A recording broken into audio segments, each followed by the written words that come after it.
I'm Damien Barrett. Welcome to Access All Areas. 12 months is certainly a long time in football. It was doom and gloom at the Hawks this time last season, but Matthew Lloyd and Jimmy Bartel, this proud footy club, is looking like a serious contender once again. Yeah, spot on, Damo. They look refreshed. A lot of the senior players, I know they had a couple of injuries on the weekend, but last year when they filtered those young players in and found new positions for them, like James Sicily, they look rejuvenated, and great coaching from Clarko again. Yeah, he's coaching extremely well, Damon. I watched them against Geelong and I just thought in that first half it's so hard to get the ball through them, and it took Geelong to throw caution to the wind after half-time when they looked in trouble to try and get through them, so they're going really well. You hear snippets of information coming out of that club as to what happened last year. They managed 2017 beautifully. They, as we know, started slowly, got themselves together again, decided to just, I suppose, regroup and get 2018 the focus. And I can tell you now, they genuinely think they can win this premiership this year, and they've thought that in the off-season. They look really well structured in defence, and you throw Stratton back, who's missed a lot of footy last year with injury, and he organises them really well. Frawley back, I know he got hurt during the game, but you add that, and I mentioned Sicily, and a lot of the focus on him is the other stuff in footy, but he's a good player, and he provides so much drive and that intercept possession. If they get luck with injury, Damo, they're right in the mix, but disappointing yesterday, Rioli and Piopolo. Grant Birchall's not to the back half of the season, but that small forward line with Bruce, Gunston, Rioli, Piopolo, it's wreaked havoc in the first 4 rounds. And Burgoyne to come back reasonably soon. That was the good out of that game yesterday. The bad was, again, Melbourne, when the expectations were high. Jimmy and Lordo, just take us through what happened, because they started well. Yeah, this was Frost there, just a poor spoil. They just weren't on. I worry about that back line too. I just think they're all sort of similar. Below their knees, Hawthorn got hold of them. So Oscar McDonald is a similar player to Frost. They don't use the ball very well. That was just a brain fade there from Kent, knocking the ball out from Roughhead. So when the game's not going their way, what do they want to do? Here's a great one for work rate. This is 3 players in front of Jaeger O'Meara, who's trying to get back from his own issues. And look at that. Who wants it more? O'Meara does, and these 4 guys, just he runs straight past. So, Jimmy, 15 goals to 1 after quarter time. That's unforgivable. Yeah, it's a lapses in concentration for me at the moment for the Demons. Positioning in this game, we saw that long kick out from Sicily. You can afford to be a lot deeper in those conditions and move up towards the ball. They did that a number of times. The Hawks kicked about 8 or 9 goals from the goal square alone, and that's all your defensive positioning. But you mentioned the Hawthorns run on. The Cats got a run on round 1. The Lions kicked 7 in a row, and North kicked the first 4 of the game. If they're going to be a serious contender, they can't allow those lapses within games. A bit like Essendon last week against the Western Bulldogs, when you refer to a lack of intensity early. They, though, turned it around against Port Adelaide, Lordy, right from the opening bounce. Yeah, I went to watch this one just as a spectator, Damo, and it's sort of what you expected. I tipped them to beat Port Adelaide, even though I was one of the more disappointed people in them last week, because I expected this response. And now it's just about bridging the gap, Jimmy, between their best and their worst. You're going to lose momentum within games, but their effort should be thereabouts week. They're a good side. So last week just wasn't on, and this is how they should play. Yeah, sometimes you think you're close enough defending, but you're not really. And it was the stat last week against the Doggies. They gave up 150 marks against the Power. They only gave up 60. It's great. And obviously, we'll talk about the positional stuff shortly, but this pressure, Devon Smith, I think, laid 11 tackles inside forward 50. Tip and Woody, the perceived pressure. I thought Stringer, even inside forward 50, applied greater pressure than we've seen in the first 3 rounds. Yep. The match tapes for some players is going to be some awkward watching, I think. Just take us through these dumb footy moments, guys. And you put the word dumb in inverted commas, but guys who should know better. Josh Green here. Yeah, I'm always big on that. If you win a free kick inside 50, you shouldn't take the advantage unless it's right on the goal line and the goal square and you're by yourself, because it's so hard to win a possession inside 50 and get a set shot, Lloydie, that you just give it to the guy who wins it. And Robbie Gray here, dishing off to Pollock. You'd think an All-Australian, multiple All-Australian as Gray is, would take that shot from there, Lloydie. I think it's one aspect of his game he doesn't like, and that's set shot goal kicking. So I think he's a nervous player when kicking for goal. That's why he palmed that one off. And this is just where Joey, I talk about it, I reckon I've touched on this 3 rounds out of 4. He's got to simplify his game.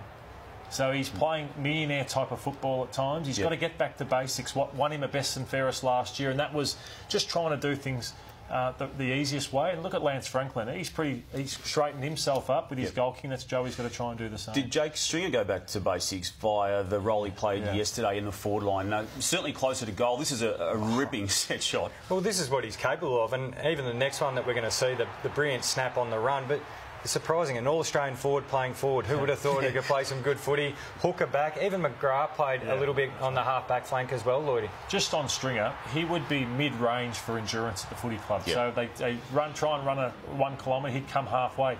I think what we've lost is his explosiveness because he's so spent from trying to play midfield. We've lost all these things. So now playing 90% forward, he's back to the Stringer of old because he's not as exhausted. And you see this high turn to the crowd. Did that remind you of James Hird? It did. He was a ripper that night. Hooker back. Does he stay back, or was it horses for courses? They look so comfortable back there. Him and Hurley. I think that's the move, and it might get them back into top 4 contention again.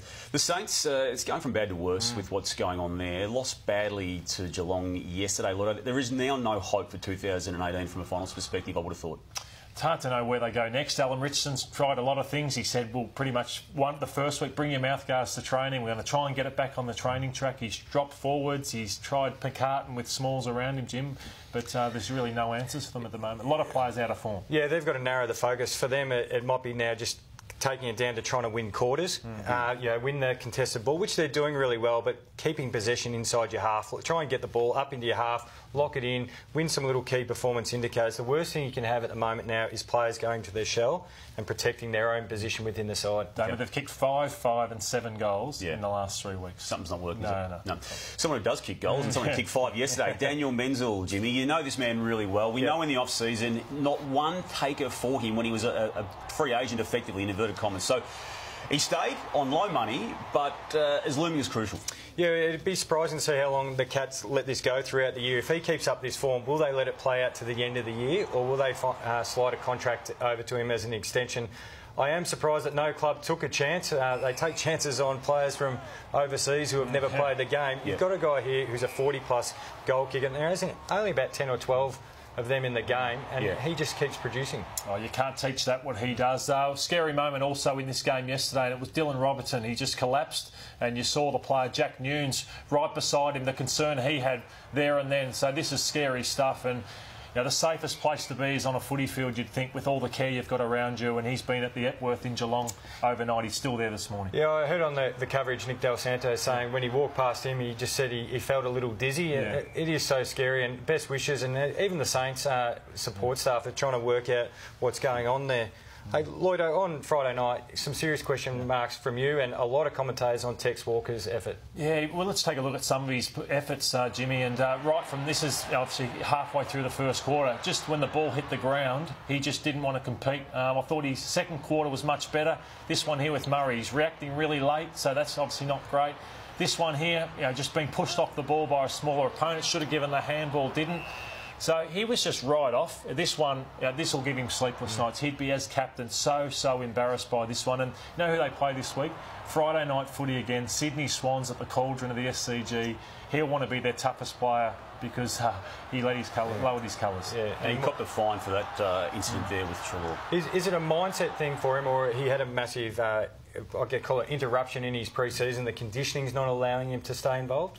It summed up their team. I thought Collingwood were just dynamic and they were right off. And I heard they were whinging all week, Damo, about they played on Etihad twice in the first 3 weeks. We're sore, we're tired, and they played that way. Yes. Okay. Well, they were off late, so even though the game was well and truly shot to bits, when you see what Jake Kelly did late. But just losing focus, again, it doesn't matter because the score's done and you can see Stevenson there on the boundary line about to kick his 5th goal. But no matter what circumstances, Jimmy, I can't imagine Don Pike, looking back at this, being happy with Jake Kelly going off there at Treloar. No, this is frustrating for coaches. This is what they harp on, concentrating, the full 120 minutes or whatever it may be, that you stay focused, stay in the game. And look, every percent counts. We saw Melbourne miss the finals last year, 0.5%. Yeah.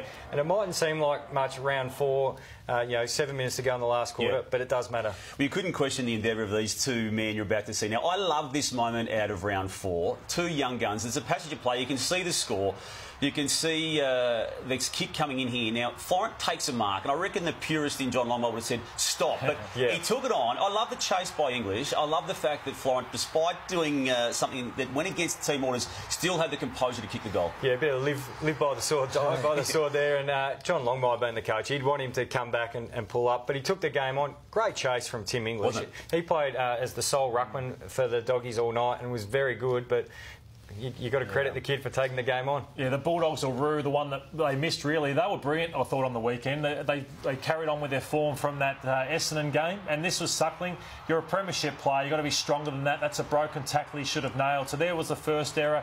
This one, poor Josh Dunkley, as you said, Jimmy, before we come on, he kicked 4 points. He probably thought, here's my opportunity, and he let that one slip. That was an issue there. That would have got them, obviously, level on the scores. And this was Caleb Daniel, a beautiful kick of the footy. And that was probably just the wrong option at the time. Yeah, Dane Rampy, super defender. He just read the eyes of Caleb Daniel. And this one here, he's probably gassed here, but he's tried to pick one out at the top of the square. If we look back again on the footage, Luke Dowhouse is free in the forward pocket. It's always easier for us seeing it in slow-mo and slowing it down here. But if he was looking to pick an option, probably Dowhouse just there, in a fair bit of space, 20 metres out from goal. They would like those 4 minutes back, I would. But they are much, much better. They are a different side to what we saw in the first two, and they'll do some damage. We talked about one team with a bad loss, St Kilda, a moment ago. A few others, weren't there? Carlton continuing their bad form, that the Suns are also in Perth, and also the Lions, still winless. And I know they're okay the previous week, but I just want to ask you about Luke Hodge. Alistair Clarkson doesn't get the decisions wrong when he moves on his older players. Now, I know it's only round 4, and I know you look at his stats, and he's averaging 19, and you can say that he's had an impact in a couple of those games, but looked very angry during the weekend. I don't think this is going to work for the on-field side of what they're trying to do with Hodge. So what makes it not work, though? Because he's out there, he's organising them. You know, there would just be another kid in that position. Is he actually having the impact, though, that he would like to have? No one could have on the weekend. You know, it was that ugly that I think I can understand why he was frustrated. I know he got his form right toward the back half of the season last year, but early on it wasn't good, and I don't think you can look back on Alistair Clarkson's hard moves and think he got him wrong. No, I don't think he's got it wrong for Hawthorn, but I can see why Fagan wants him there at the lines. You know, you got Alex Withen on the other half back flank. They're so young across the board, and I'm with Lloydie here a bit. He's there for the structure, you know, the talking, but again, the Tigers are a pretty ruthless outfit at the moment, and they're hell-bent on backing up this year. Just quickly, the Blues? They're the biggest concern. Suns, don't worry about that. 2 weeks on the road, that's very difficult to do, and they made a great start to the season. But the Blues, now losing Murphy, Gibbs has moved on, no Doherty, no real leadership at the top. They just need some kids to come through, otherwise it's really a wasted year. Jimmy, West Coast, going nicely, but are yet to be really challenged, aren't they? Yeah, look, I'm just holding it. You know, when you talk about buying certain footy clubs, I'm just waiting probably in the next few rounds coming up for West Coast. They've got the Derby or the Derby, depends how you say it. They've got to play the Giants a couple of times, the Swans away, the Hawks away. So they've got a tough patch of footy, and I think we'll get a real gauge on how good they are. But you throw big Nick Nat back into the side, and he makes everyone around him look so much better.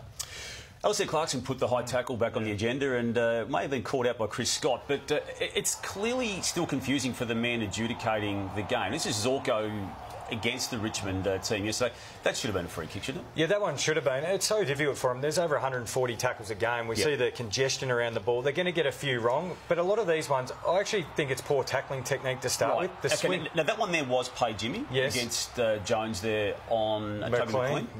Whose reputation, whether we like it or not, precedes him when it comes to this type of tackle.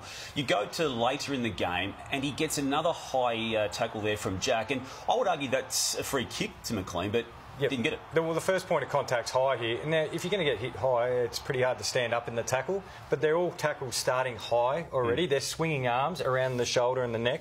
And you've got to be aware, guys like Toby McLean, they feel that contact around the shoulder. They're going to make it higher. Yeah. Dano, people thought I was crazy throwing the grass up in the air. And I want to show you why I did it. I was 15, 20 years ahead of my time. It's because of days like this. I used to have to practice at Windy Hill, which was one of the hardest grounds to score at. But look at this. That was on for all money. What was going on in Canberra? The wind were creating havoc. What about this kick? Griffin? It was on. Good luck, China. You don't want a high ball drop. And how about this one here from Cal Ward? They put the sandpaper on the ball up there at Canberra. This one's come backwards. Reverse swing. But they finally got it right, didn't they? And when it's in the hands of this man, something usually happens good, as he did there. Well, you look at the records of North Melbourne, where they play in Tasmania, and Wynn plays havoc there, and also Toby Green nailing. No, they got it right here, and this is obviously Matera as well, class players, but they don't lose in Canberra, and North rarely lose in Bellerive, so it's a huge advantage. Jimmy, there's techniques to use and there's techniques not to use. Michael Walters' issue here, where he Basically, he's applying a running back style of manoeuvre here on Coniglio. Yeah, it was effective there, being a battering ram, but I probably wouldn't recommend that for the longevity of your career. Yeah. Concussion, serious neck injury there. We've seen too many bad neck and head injuries with a guy putting his head down, and they're trying to get that out of the game. Wouldn't recommend taking on Luke Hodge in any situation either, as Nankervis did yesterday when he was just moving down the field as Richmond was taking the ball forward, but didn't see that man there, Lauder. Yeah, rookie mistake there for Nankervis. You've got to pick your mark. He was angry, Hodge. You look at the scoreboard, 84-11. And he took on the bull. No, he's in a bad mood right about now. Look at him here. He goes, I can get some anger out here. Hard elbows, hard knees, and you can see Nankervis is copped it somewhere. It's not nice to cop. Hey, Lordo, Jimmy, thank you, and thank you for joining us on Access All Areas. Have a good week. We'll catch you next Monday. Goodbye.